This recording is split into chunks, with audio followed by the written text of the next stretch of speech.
Vous connaissez Rudy maintenant, mais vous ne connaissez peut-être pas Catherine. Alors Catherine Bernard, elle fait partie de la maison. Depuis combien d'années déjà là? J'ai la grippe, alors je ne parle pas très fort. Alors je suis arrivée ici en 2019, fin 2019, et ensuite j'ai intégré Crescendo à partir de 2020. 2020, d'accord, Voilà, donc déjà, oui, 5-6 ans quoi. Hein. Ouais, Voilà, après, donc ça fait partie de la maison, donc elle est directrice générale de MLK Grand Paris. Et c'était une ancienne consultante auprès des grandes entreprises et une experte en management, RH et communication stratégique. Bien évidemment, elle en parlera bien plus tout à l'heure quand elle va se présenter, mais c'est pour que vous puissiez déjà la situer au niveau de son profil. Alors, je vais poser des questions qui sont bien évidemment en relation avec la clarté et avec un peu aussi votre un peu spécifique à vous.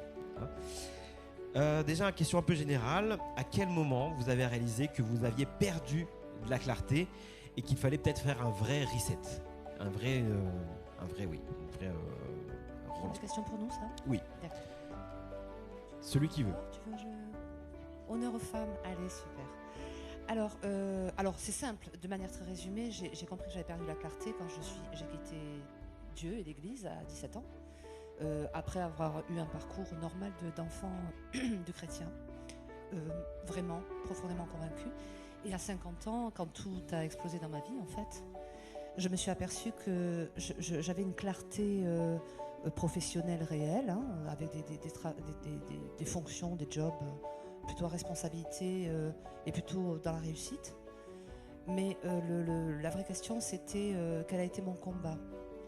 Et donc, quand tout a explosé, j'ai compris que la seule chose que j'avais été capable de faire, c'était de définir ma propre clarté. Et j'avais oublié dans ce concept-là le fait que dès la Genèse, Dieu a dit et a décrété qu'il fabriquait, on va dire, ou qu'il construisait l'homme à son image pour qu'il cultive et qu'il le serve.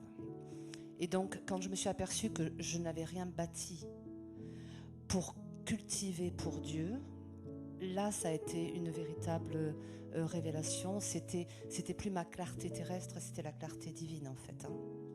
Et dans l'entrepreneuriat, pour faire un pont avec le thème d'aujourd'hui, tant qu'on n'a pas d'abord posé la question, Seigneur, quels que soient les dons que tu m'as donnés et quelles que soient les compétences que j'ai acquises, c'est pas la même chose, hein, avec le temps, avec l'intelligence que tu as bien voulu m'offrir, hein, qu'est-ce que je peux faire pour toi ? Quel est le business que je peux développer pour toi? Et en quoi puis-je rayonner pour toi? Pas pour soi. La réussite vient après. La réussite, c'est le couronnement de l'œuvre. Et la foi sans l'œuvre n'est rien. Et donc c'était là que la clarté, c'est pas une révélation, c'est une... Alors on peut dire, hein, Dieu m'a parlé, tout ça. Non, non. C'est une prise de conscience, quelqu'un l'a dit tout à l'heure. Une prise de conscience de la raison pour laquelle on est sur terre. Pour réussir, pour lui, bénir les autres et accomplir ce que Dieu nous a confié, la mission finale, aller faire des nations des disciples pour sauver le plus grand nombre. Et quand on remet Dieu au centre, à la genèse de notre entreprise, alors Dieu bénira. Et je fais un petit sursaut par rapport à ça. Je reviens sur mon challenge. Rudy a dit que quand on a de la rigueur, quand des fois on n'a pas envie d'y aller, mais on y va quand même. Et Dieu le voit, tout ça. Et pour revenir avec ce que disait Catherine, c'est un bon exercice pour ça aussi. Des fois de s'arrêter, de revenir à la genèse de pourquoi on le fait, de redemander à Dieu, ok Seigneur, est-ce que c'est vraiment ce que tu veux? Est-ce que je dois, encore comme je disais, est-ce qu'on doit arrêter? Est-ce qu'on doit continuer? Est-ce que... Voilà. Essayez de prendre ce temps. C'est pas pour vous pousser, mais très bien. Merci en tout cas, Catherine. Question pour toi, Rudy. Est-ce que tu as dû justement renoncer à une opportunité peut-être rentable par souci justement d'alignement, que ça empiète peut-être trop sur ton temps ou que ça n'est pas aligné avec ta vision? Est-ce que ça t'est déjà arrivé? Et comment tu as fait pour justement l'arrêter? Oui, tout à fait. J'ai depuis quelques temps pu bénéficier d'un réseau, qui gravite autour de Monaco et en tout cas on va dire sur la Côte d'Azur, Et c'est une région qui aime le sport. Par répercussion, tous les agents, tous ceux qui travaillent aussi à l'économie sportive sont courtisés. Et il m'est arrivé d'avoir été démarché par certaines personnes. Donc évidemment, c'est une invitation aux petits oignons, à visiter des grands appartements, etc. Et puis à boire un petit café à la fin. Et pour exploser, on va dire, dans les affaires, se voir proposer d'intégrer des confréries. Voilà. Notamment à Monaco.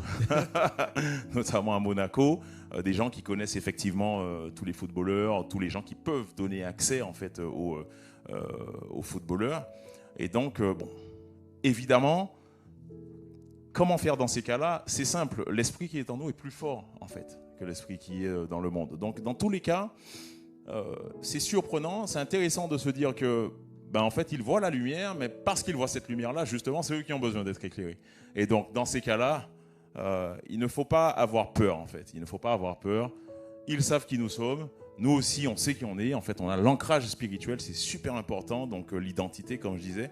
Quand on sait qui on est, on ne tremble pas. Évidemment, voilà, on se questionne intellectuellement sur ce qui est en train de se passer, mais en tout cas, il n'y a pas de peur. Donc oui, il a fallu renoncer. Pourquoi ? Parce que simplement, on sait qui on est, en fait. On a conscience de son identité. Voilà.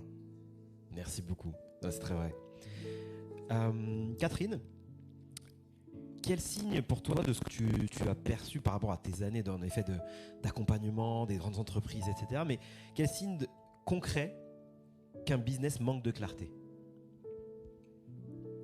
Alors, déjà, toute pensée claire s'énonce clairement. Donc, ça veut dire que quand on est capable de définir exactement quel est son périmètre, quel est le domaine dans lequel on doit rayonner, intervenir, toujours par référence à ce que je vous ai dit à la genèse de votre projet, quand on manque de rigueur, qu'on n'est pas capable de le définir, qu'on n'est pas capable de définir quelles sont les cibles que l'on veut atteindre, sans être en 360 dispersé, parce que très souvent on confond polyvalence et politique du vrac. Quand on n'est pas capable de gérer son temps au service des objectifs, sans rentrer dans les cours magistraux sur la gestion du temps, la communication au service de la gestion du temps et du business, quand on n'est pas capable d'identifier ces choses très simples, c'est pourquoi je le fais, qu'est-ce que je fais, pourquoi je le fais, pour qui je le fais, qui je vise et dans quel domaine j'interviens, dans quel délai est-ce que je suis capable de respecter mes deadlines, alors le business manque effectivement de clarté. On ne peut pas piloter un avion avec les yeux bandés. On a besoin d'avoir un plan de route. Je pars de quoi ? Quels sont mes écueils ? Je vais vers quoi ? Quelles sont mes forces ? Qu'est-ce que Dieu me dit de faire et est-ce que je le lui soumets chaque matin ?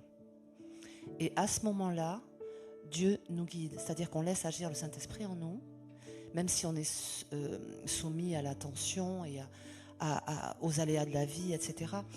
On doit prendre la main sur son emploi du temps. C'est la première chose, c'est prendre la main sur son emploi du temps, ne pas le subir. Je me rappelle d'une fois, ma fille m'avait dit « Maman, est-ce que tu peux prendre le temps de faire ça ?» Elle avait 5 ans. Et j'ai dit « J'ai pas le temps, Déborah ». Elle m'a répondu « On a le temps qu'on prend. » À 5 ans. Ce sera peut-être un futur coach, j'en sais rien. Mais la réalité, c'est que... Et je vais les ramener à des choses très, très basiques. Vous êtes tous d'accord que juste avant de partir en congé, avoir un projet super génial, de partir en voyage, si Dieu nous fait grâce et qu'on en a les moyens, on est super organisé. C'est-à-dire qu'alors là, on gère les priorités, on met de côté tout ce qui ne sert à rien, on a une communication ciblée qui est utile, on arrête de parler pour parler, on ne raconte pas sa vie à tout le monde, on parle utile et ciblé. Waouh, qu'est-ce qu'on est efficace. 15 jours avant de partir en congé. Pourquoi ? Parce qu'on a un objectif macro. Celui de partir propre. D'accord ? Et là, notre rayonnement en 360, c'est l'efficacité à toute épreuve. C'est bizarre parce qu'en fait, on se dit, mais on pourrait le faire tout le temps. Mais non, on a la flemme, on procrastine tout le temps. On se dit, j'ai le temps. Sauf que non, t'as pas le temps si t'es pas capable de gérer ton temps. C'est ça l'idée. Donc, première chose, chaque matin, ma cible, ma feuille de route. Seigneur, est-ce que tu es OK avec ça ? Si t'es pas OK, ferme les portes. Si t'es OK, ouvre-les. Et puis, tracer. Et positionnons-nous toujours de manière à dire quel est l'objectif macro du jour et comment je peux tracer ma route. Hein ? Et c'est très vrai, parce que Dieu parfois donne une vision, d'accord ? et c'est ce qu'on dit déjà, ayez cette vision. Qu'est-ce que vous voulez pour vous, pour votre entreprise dans l'avenir? Mais comme un peu Joseph qui a eu un songe très très tôt, très jeune et qui a été maladroit dans l'expression de cette vision, de ce rêve que Dieu lui a donné, c'était pas pour le lendemain. C'était dans des années après. Il a dû passer par énormément de cheminements et d'épreuves. Donc déjà, en effet, cette vision, on peut avoir cette vision et se dire, mais ok, qu'est-ce que j'en fais? Et on peut peut-être des fois se piéger en se disant, cette vision, ça faut que ça soit demain ou cette année pour le coup. Mais ça peut-être être une vision à long terme. Demandez à Dieu comment je dois atteindre cette vision. Et comme le dit Catherine, d'avoir des objectifs macro qui permettent d'être vraiment smart, comme si vous connaissez les objectifs smart, qui vous permet en fait de vraiment commencer un pas après l'autre. Parce que des fois, de voir le haut de la montagne, ça peut être grisant, ça peut être, et des fois, on peut même, procrastiner, parce que c'est très dur, c'est très lourd d'avoir cette charge. Mais commencez par des petits pas, des petits commencements, comme on l'a dit également. Alors, juste peut-être préciser aussi, n'oublions pas que le commencement, c'est le commencement biblique. Donc le commencement, c'est Dieu. Le commencement, c'est le projet de Dieu pour vous, pas pour votre gloire, mais pour la sienne. Ça, c'est le commencement de Dieu. Il y a une phrase qui dit, celui qui oublie de se préparer, se prépare à être oublié. Donc la préparation, dans le sport, on est d'accord, c'est ce qui va conditionner votre réussite. Après, vous aurez affaire à des aléas bloquants, mais ne voyons pas toujours l'action de Satan dans les blocages. On peut aussi voir notre propre désorganisation. Trop facile de dire que c'est sa faute. On a une part de responsabilité, c'est ce que tu as appelé le libre arbitre, l'autorégulation, et véritablement le fait de dire Seigneur, est-ce que c'est bien la vision que tu as mise dans mon cœur? Voici comment je la prépare. Est-ce que tu es OK avec ça? Et l'écoute dont tu as parlé, j'écoute ce que tu dis. Dieu ouvrira les portes. Bien sûr, il y a tout le monde qui va rentrer, on est d'accord. Mais la prière et la relation intime avec le Consolateur, avec le Saint-Esprit, va vous permettre d'avoir le discernement et la sagesse pour agir à bon escient. Toujours en rapport avec votre objectif et vos cibles. La foi est un muscle, c'est ce que je voulais dire. La foi est un muscle. On va passer à la question du public. Donc je vais demander, voilà, Maxence, ouais, parfait. Est-ce que vous avez une question pour nos invités? Oui, qui est juste là. Parfait. On peut aller loin. Hello tout le monde, moi ma question c'est comment vous arrivez à déterminer les dons que Dieu vous a octroyés et comment vous savez que vous êtes sur le bon chemin? Je peux déjà répondre parce que tes dons à toi ils sont plus visibles, j'ai l'impression. Il y en a qui ont plus de facilité à les déterminer. C'est vrai. Alors, déjà, on a des yeux, pour le coup, et donc on peut voir comment on est profilé. Dieu s'exprime tantôt d'une façon, tantôt d'une autre, tu es d'accord? Donc, on a toujours été entouré de gens qui nous disent « Waouh, là-dessus, tu te débrouilles plutôt bien. » C'est vrai ou pas? Il y a au moins une personne qui nous envoie des inputs. À l'école, alors je ne dis pas que tous les feedbacks de l'école étaient ultra pertinents. Je dis simplement que mon père disait toujours, quand tout converge, c'est que la vérité de Dieu est là. Ça veut dire que quand tu pressens au fond de toi quelque chose, Dieu met dans ton cœur la vérité. Tu sens que tu sais faire ça, tu sens que tu peux faire ça. T'arrives pas, t'es bloqué. Mais tu le sens au fond de toi. Ça, c'est la vérité de Dieu. Sans ego, avec beaucoup de simplicité. Par exemple, je sentais que je pouvais l'idée. Mais j'étais d'un autoritarisme incroyable. Donc, ce que tu ressens, c'est la matière brute. Et Dieu façonne, comme le potier, tu vois. Donc, les inputs des gens, l'école, ton ressenti, ta conviction. Et là, tu te dis, je pense qu'il y a de la matière là. Ensuite, tu as la sagesse. Seigneur, est-ce que c'est bien ça? Et si oui, comment tu veux que je l'utilise? Donc, un temps de prière. Seigneur, ce que je ressens, est-ce que je me trompe? Souvent, on peut se tromper. Moi, j'ai vu des gens considérés être de super managers. Oh, quelle catastrophe. Attention, pas confondre l'ego. Et encore une fois, l'ego peut être basé sur ta propre analyse de toi et ta propre opinion de toi. Ou alors, tu peux avoir une super opinion de toi, ou alors avoir une très mauvaise opinion de toi et tu surcompenses. Mais le point de départ, c'est Seigneur, fais-moi voir qui je suis et ce que je peux faire. N'oublie pas, la cible, c'est les autres. C'est pas toi. Parce que Dieu prendra soin de toi. Mais il te demande de prendre soin des autres. Donc révèle-moi ce que tu as mis en moi pour les autres. Révèle-moi qui sont les autres. Et là, tu y vas. C'est Yvan qui disait que le pourquoi, ça commence toujours par un qui. Ça reprend un peu ce que tu dis. Et toi, Rudy, alors comment... Ouais. On a la question de Willy. Visible, oui et non. Parce que j'ai dû transiter aussi, j'ai dû savoir comment préparer ma reconversion et toutes ces choses.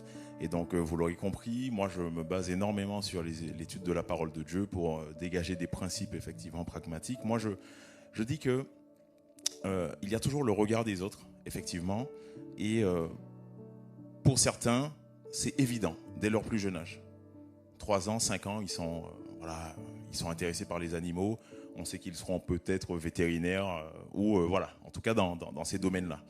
Les parents, moi je dis, c'est souvent un très bon œil de ce que, d'ailleurs on le voit dans la Bible en fait, souvent Dieu passait par les parents pour révéler qu'est-ce que l'enfant sera, quelle destinée prophétique il aura. Donc c'est intéressant de souvent questionner les parents, et même si, au bout de la première question, ils sont un peu évasifs, gratter jusqu'à ce qu'ils plongent dans leurs souvenirs, parce que souvent ça demande un effort aussi. Ça fait longtemps quand même qu'ils nous ont vus, et avant que le moule de la société nous conditionne, on était dans l'état brut et on était vrai en fait, presque totalement. Donc il n'y avait pas de filtre et les parents voyaient un petit peu quelles étaient nos distinctions. Ils peuvent distinguer chaque enfant et dire comment ils étaient en société. Ça, c'est une première indication. Ensuite, quand on grandit, moi, je pense qu'il y a une étape qui consiste à essayer des choses. Voilà, il faut essayer. La Bible dit à un certain moment, tout ce que tu peux faire avec ta main, fais les activités. Tu ne sais pas laquelle sera productive, fructueuse ou non. Voilà. Donc c'est un verset qui le dit. Donc quand vous êtes dans le flou, essayez d'identifier justement les domaines dans lesquels on vous fait des compliments, on dit tu sais quoi, tes gâteaux ils sont bons, ou peu importe, quand tu m'as conseillé ça m'a fait quelque chose. Est-ce que c'est comme ça avec tous les gens que tu conseilles? Parce qu'il y a des dons effectivement qui sont psychiques, qui sont difficiles à voir avec les yeux physiques. Et donc il faut exercer. Si c'est le don de la parole, comme disait un certain pasteur, prends un micro, parle, on verra bien ce que ça va donner, on va voir s'il y a un résultat. Maintenant, comment identifier le don?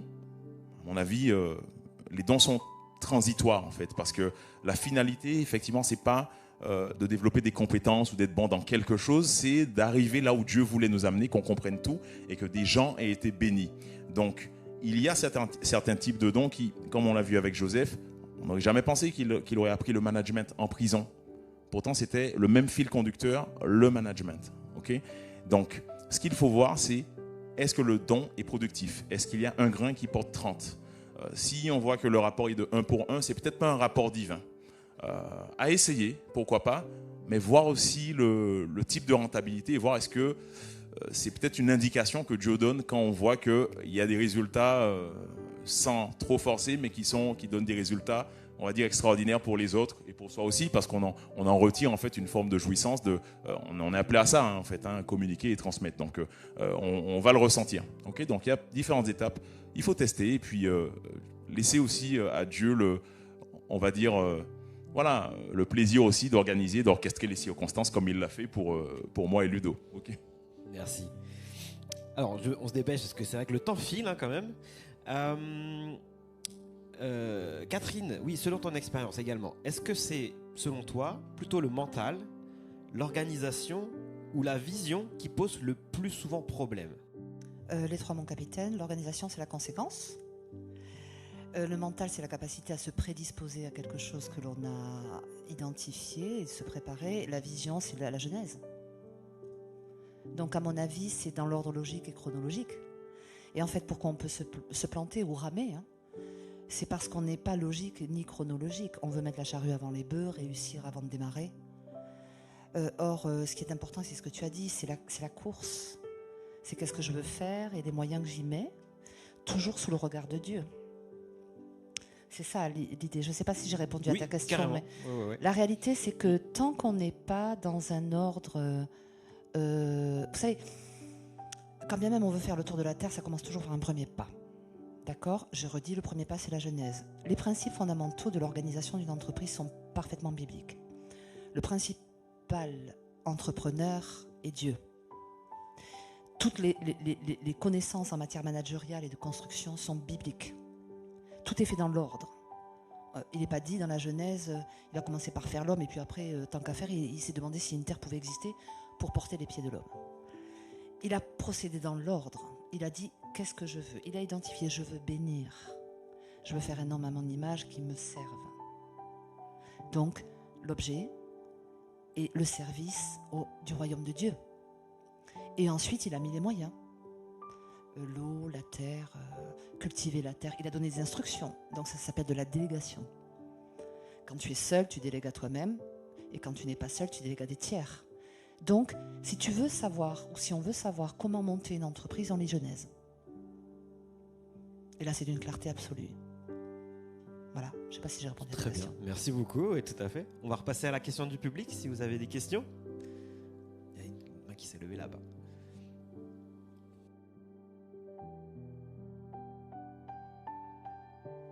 Bonjour. Alors, j'ai 2 questions. Comment développer la discipline en absence de contraintes et d'obligations ? Tu veux y aller ? C'est ce que je dis, il y a 2 types de disciplines. Il y a la discipline contraignante qui vient de l'extérieur, et il y a l'autodiscipline. Donc souvent, l'une est la conséquence de l'autre. Après, il y a évidemment des exceptions, des personnes qui... ils naissent comme ça, c'est un don, c'est un don psychique. Ils sont disciplinés naturellement. Mais pour la majeure partie des gens, l'idée c'est de d'abord commencer sous la tutelle de quelqu'un et d'obéir simplement, d'obéir, de faire de son mieux. Donc ça, c'est la voie idéale, c'est le salariat ou voilà, qu'importe l'activité. Mais quand on n'est pas discipliné soi-même, permettant à quelqu'un de nous aider, voilà. Et aussi, il faut être enseignable, c'est important, parce que on peut être sous la tutelle de quelqu'un, avoir des apparats de discipline, et finalement, ne pas avoir de transformation intérieure. C'est important d'y aller à fond et bien entendu, pas à l'encontre de ses valeurs profondes, ni des valeurs spirituelles, mais il faut y aller à fond, quoi. Il faut vraiment servir à la cause, peut-être la vision de quelqu'un, avant que Dieu nous confie la nôtre. Et c'est d'ailleurs ce qu'il dit, en fait, si on n'est pas fidèle dans les choses d'autrui, il ne peut pas nous confier les nôtres. Donc c'est important. Je pense que le salariat, c'est un très bon début. Peut-être qu'il y a d'autres secteurs, d'autres types d'activités. Pour ceux qui n'ont pas eu la chance de démarrer dans le salariat, si on peut appeler ça une chance, il y a une autre possibilité aussi, c'est identifier ce que tu n'aimes pas faire. Puisqu'en général, on n'est pas discipliné parce qu'on n'a pas envie de faire certaines choses qu'on n'aime pas faire. Oui ou non ? Bon. Donc on n'aime pas être rigoureux, on n'aime pas être discipliné, on n'aime pas tout ça. Donc première chose le matin, qu'est-ce que je n'ai pas envie de faire ? Exemple, j'ai pas envie de traiter les dossiers compliqués, j'ai pas envie d'aller m'entraîner ou de courir parce que j'aime pas transpirer. Et tu commences par cette chose-là. C'est-à-dire que tu t'imposes. Alors personne ne peut le décider à ta place, tu l'as dit très justement. Personne ne peut le décider à ta place. Tu peux faire tous les cours magistraux qui t'intéressent. Si tu ne décides pas de faire aussi les choses complexes à faire, alors tu n'avanceras pas. Parce que tu feras toujours le plus facile. Le plus facile ne permet pas généralement d'arriver au succès. Dans une entreprise, ce qui permet d'arriver au succès, c'est la persévérance. Donc, identifie chaque matin qu'est-ce que tu n'as pas envie de faire quand tu te lèves. Ça peut être aussi de te lever tôt. J'ai pas envie de me lever tôt. Ok, tu mets ton réveil. Si tu fais taire ton réveil, c'est ton problème. Tu récolteras ce que tu as semé. Et tout ce qui est dans la Bible te parle. Alors tu démarres avec ta lecture de la Bible. Tu dis Seigneur, j'ai pas envie de le faire, donne-moi le courage de le faire. Et là tu commences à tracer parce que tu seras fier. Et quand tu commences à être fier, parce que tu es capable de surmonter tes propres échecs, Dieu te bénira. Ce qu'il vient de dire est très juste. Il ne te donnera jamais rien en gestion si tu n'es pas capable de te gérer. Ok ? Pour aller en complément, oui. Pour aller en complément, deux mots. Il y a un truc que je vais reprendre de Catherine, c'est de découvrir son sweet spot. Le sweet spot, c'est quoi ? C'est la combinaison en fait, dans les choses que l'on aime faire, que vraiment on est presque passionné, et les choses aussi où on est bon. dans les choses où vraiment on peut exceller, les choses où on a une facilité. Et si vous arrivez d'avoir ce croisement entre quelque chose que j'aime faire vraiment, réellement, et qu'en plus j'ai un certain talent, j'ai un certain don par rapport à ça, là, à foncer dedans. Voilà. Et peut-être pour clôturer, définir aussi pourquoi tu veux faire ça. Effectivement, si ça n'a pas de sens pour toi, moi je ne suis pas discipliné dans tout. Hein. Tu peux demander à ma femme, c'est quand je veux pas faire un truc, j'identifie, est-ce que ça va dans ma vision, est-ce que ça a du sens pour moi. Si ça n'a pas de sens, bon, je suis le premier à dire c'est bon. Je sais aussi vraiment dire non pour beaucoup de choses. Hein. Donc être discipliné, pourquoi, dans quel but? C'est ça. Je pense que c'est une question aussi qu'il faut poser avant. Alors, deuxième question. Oui, la deuxième question, c'est comment réduire le temps d'exécution d'une tâche. Là, je vais parler dans mon domaine. J'imagine que quand tu dois t'entraîner à courir, tu peux pas dire j'ai prévu une demi-heure et je vais faire 30 secondes. Hein. Parce que je pense que tu vas récolter une fois de plus ce que tu vas semer. Ça, sauf si tu veux être le dernier de la classe, mais là, il n'y a pas de sujet. Ça dépend de ton objectif. Donc, pour réduire une tâche, alors on dit dans la gestion du temps, tu as 100% du temps disponible, en dehors du temps où tu dors, qui doit être un temps optimisé. Tu as 80% de ton temps qui doit être consacré au courant. 20% de ton temps qui doit être consacré, réparti de manière équitable, entre l'urgence que tu dois traiter et ensuite l'optimisation. Moi, ce temps-là, il est précieux et il est primordial chaque jour, chaque semaine, chaque mois, chaque année. C'est comment est-ce que je peux performer.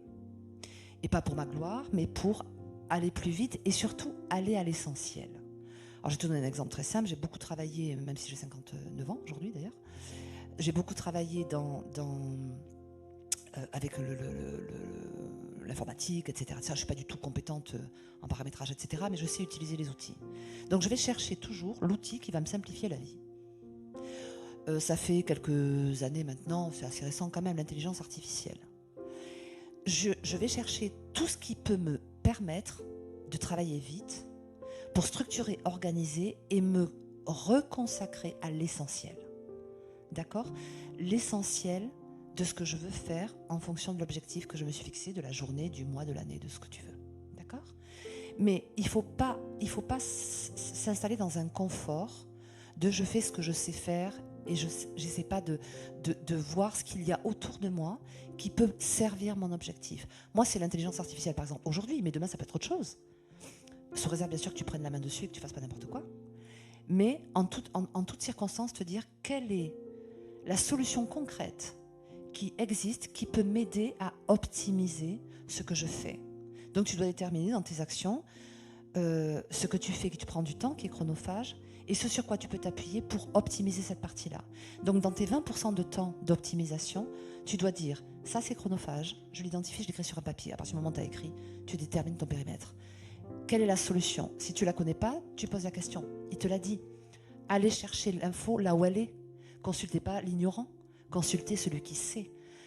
Formez-vous, apprenez, écoutez des autres, écoutez-les.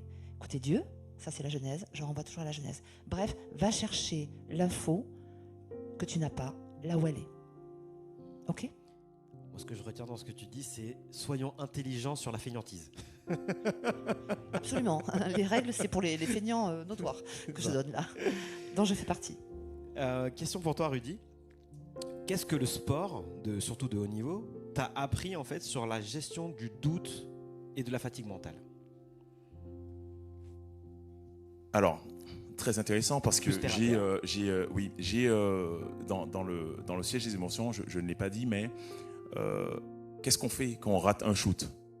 Qu'est-ce qu'on fait quand on vient de vivre un échec alors qu'en fait, le temps chrono, c'est en train de défiler, on n'a pas le temps de se plaindre. On doit tout de suite se focaliser sur l'étape d'après. T'as raté.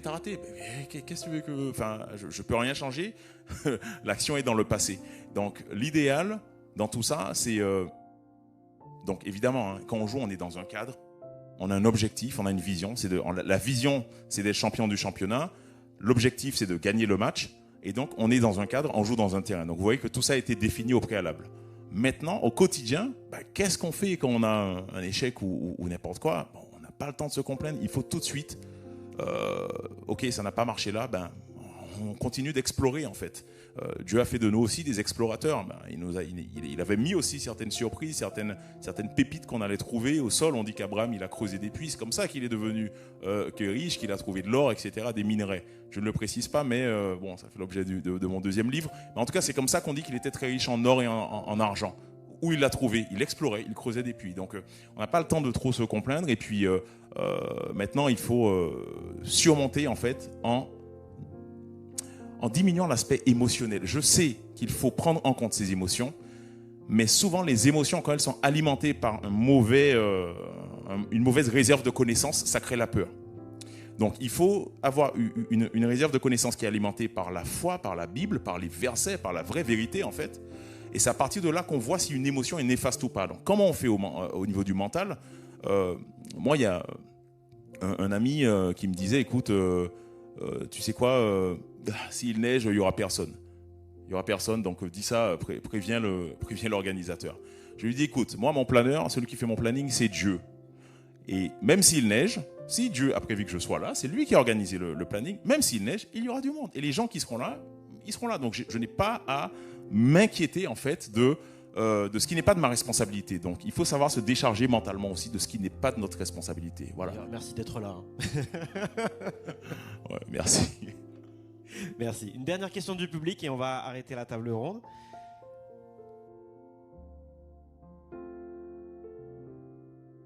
Oui, bonjour. J'ai une question du coup. Comment dépasser la peur quand on est justement salarié dans la fonction publique pour passer en fait dans l'entrepreneuriat? La meilleure façon de vaincre une peur, c'est de l'affronter. Moi, je pense que dans le siège des émotions, Dieu a mis les émotions comme des indicateurs, pas comme des guides ni des décideurs, c'est des indicateurs.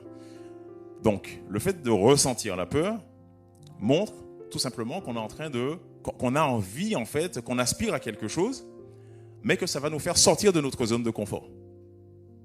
Il faut sortir de la zone de confort, simplement. Il faut aller et tester. Bon, alors ça se fait, bien entendu, à l'aide de coachs, de personnes qui ont la sagesse, parce qu'il ne faut pas non plus brûler toutes ces cartes, il faut être sage.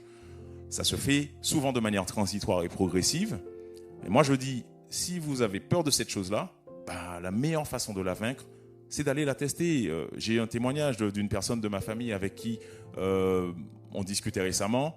Elle avait le vertige, elle avait peur. Je lui dis, tu sais quoi, viens, allons à la foire, au marché de Noël. J'ai dit, viens, on va au marché de Noël. Je l'ai invité, je lui ai payé la grande roue. Et en fait, on est allé dans la grande roue. Elle a vu que, et au final, je vais vous dire quelle a été sa conclusion. Quelle a été sa conclusion? Elle a dit au final, en fait, je ne pensais pas que ce serait aussi facile. Elle se racontait une histoire qui était fausse. Il faut aller confronter d'abord. Okay? Dieu vous donne la force. On n'a pas reçu un esprit de timidité, de peur. On a reçu un esprit de force, de sagesse. On va et puis on n'écoute pas cette pensée-là et on active l'esprit. Voilà, on active l'esprit. On se cale sur la vérité de l'esprit. Okay? Donc c'est important. Et au final, elle a refait un deuxième tour avec mes enfants. La personne a refait un tour avec mes enfants seulement. On n'était même pas là. Moi, j'étais pas là. Je ne l'ai pas accompagnée. Et on l'entendait crier, elle priait là-haut, etc., quand elle voyait Tonis, etc. Donc, vous voyez, donc, la peur, c'est souvent un mauvais storyteller. C'est un mauvais conteur d'histoire. Je suis tout à fait d'accord. Tu veux rajouter? Je renvoie toujours sur la peur, je renvoie toujours à l'article 1. Si dans ton projet, tu as mis Dieu au centre et que tu as à cœur de faire ce que tu dois faire, ce que tu dois déployer, prie. Dis-lui, Seigneur, si c'est vraiment ça que tu veux, je vais le faire. Enlève-moi cette peur. Et il va ouvrir les portes les unes derrière les autres. Il va les ouvrir à la mesure de ce que tu peux supporter. Il ne va pas t'éprouver au-delà de tes forces. D'accord? Et donc, cette peur-là, c'est la peur du vide, la peur de l'inconnu, tout ce qu'il a dit, ose. Mais ose à dose homéopathique, accompagné par l'Esprit de Dieu. Tu vois? Lui, il va lever cette peur-là. Il a dit tout à l'heure très simplement, seul tu n'y arrives pas. Parce que celui qui agite les peurs, on le connaît. Mais on connaît aussi celui qui les anéantit. N'oublie pas que tu écraseras avec ton talon le serpent. La tête du serpent. Amen. Okay. Allez, dernière question vraiment, et après je vous laisse aller vous restaurer. Mais je sais pas si vous êtes comme moi je vois pas le temps passer et j'ai pas envie que ça s'arrête. Allez, avec le recul, pour toi peut-être, voilà, Catherine, qu'est-ce qui a été qu'est-ce qui a le plus pollué ta concentration dans ton parcours? Alors, je vais dire quelque chose qui va vous choquer. Les gens. L'autre. L'autre. Parce que j'ai démarré, bon, au-delà de la carrière, hein, on est toujours dans un cadre très contraint, notamment dans les entreprises, etc. Et petite, je l'ai déjà dit dans mon témoignage, hein, je n'aimais pas les gens à la base, vous voyez. Je les trouvais compliqués, tordus, méchants, ennuyeux. Ouais, enfin, il n'y avait pas de qualité particulière humaine. Et j'étais pas rousseauiste à me dire que l'homme est bon et que la société l'a perverti. Je considère toujours d'ailleurs, hein, que l'homme ayant bâti la société, forcément, si elle est perverse, il est un peu responsable. Donc c'était l'autre, dans ce qu'il représentait d'opposition, d'incompréhension et de méchanceté. Et puis en grandissant, j'ai compris que je pouvais être méchante aussi, tu vois. Et donc j'ai appris à dire à Dieu, Seigneur, donne-moi cette sagesse d'aimer l'autre. Tu vois, parce que n'oublie pas notre mission, c'est l'autre. Et donc, tu vois, dans mon témoignage, je disais toujours, quand il a vu que j'aimais pas les autres, il m'a mise comme DRH. Je sais pas si tu vois le truc. Et il m'a demandé d'avoir une DRH européenne, hein, c'était dans des entreprises européennes et internationales, une DRH qui n'était pas une DRH répressive. Tu sais, quand tu vires les gens, moi je dois avoir 3 ou 4 000 départs à mon compteur, hein, ou que tu es appelé sur des plateformes aéroportuaires pour ce qu'on appelle dégraisser. Tu peux te prendre au jeu parce que les gens deviennent des dossiers. Et donc, Dieu m'a montré très vite, très jeune, après mon cursus universitaire, t'es pas là pour ça. La RH, tu vas la mener différemment. Et après, dans toutes les fonctions, quelles qu'elles soient, y compris direction générale, mène-la différemment. Est-ce que ça exclut, est-ce que ça implique qu'il n'y ait pas de la rigueur, de la discipline, de l'exigence? Je pense pas être connu pour quelqu'un de très on va dire, permissif au niveau de la rigueur. Mais j'ai vraiment décidé que si Dieu m'amène quelque part, c'est pour les autres. Donc, Dieu a fait de ma peur ma force. Je ne sais pas si j'ai répondu à ta question. Oui, tout à fait. Donc Dieu t'apprend. D'ailleurs, ton témoignage et ta vocation, c'est souvent ce dans quoi tu n'excelles pas au départ, d'ailleurs. C'est ce dans quoi tu n'excelles pas au départ. Parce que si Dieu arrive à te travailler sur ça, alors tu vas exceller avec les autres. Si tu arrives à laisser faire le potier, en fait. Hein. Merci. Oui, est-ce que tu veux rebondir? Absorbé dans... c'est quoi la question? Je l'ai oublié. On buvait ses paroles. C'est ça. C'était qu'est-ce qui a le plus pollué ta concentration dans ton parcours? Ah oui, non, c'est clairement ça. Et c'est les gens. C'est les gens. Et souvent, parfois même ceux qui t'aiment. Parce qu'ils ne comprennent pas aussi là où Dieu t'amène. Pas tout le temps. Donc dans ces cas-là, bon, c'est là aussi le challenge. C'est que je pense que Dieu nous place dans cette situation. Tout le monde l'a vécu, hein, j'ai vu que ça réagit. Donc bon, c'est aussi le challenge de se dire, bon, tu vas les écouter eux ou moi. À un certain moment, c'est ça aussi, c'est le challenge. Ce sera toujours le cas, ça ne va jamais arrêter, je pense. Des paroles peut-être négatives, parfois bienveillantes selon eux. Mais à un certain moment, il faut...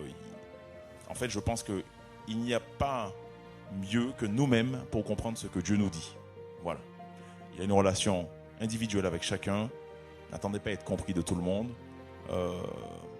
Voilà, comme disait Catherine, on commence, les résultats se verront. Et puis étrangement, avec les résultats, on dit « Ah, mais franchement, je croyais en toi. » C'est comme ça que ça se fait finalement. Donc, bon, c'est l'humour de Dieu. Faut dealer avec. Dieu, il a ce type d'humour-là. Ben, voilà. C'est vrai. Très bien. Mais c'est vrai, ça sera intéressant de parler vraiment de la partie justement de l'entourage, etc. Ça me fait penser à des choses. En tout cas, on vous remercie. On peut les applaudir bien fort parce qu'on a vraiment reçu énormément de choses. Donc vraiment, on veut vraiment les applaudir.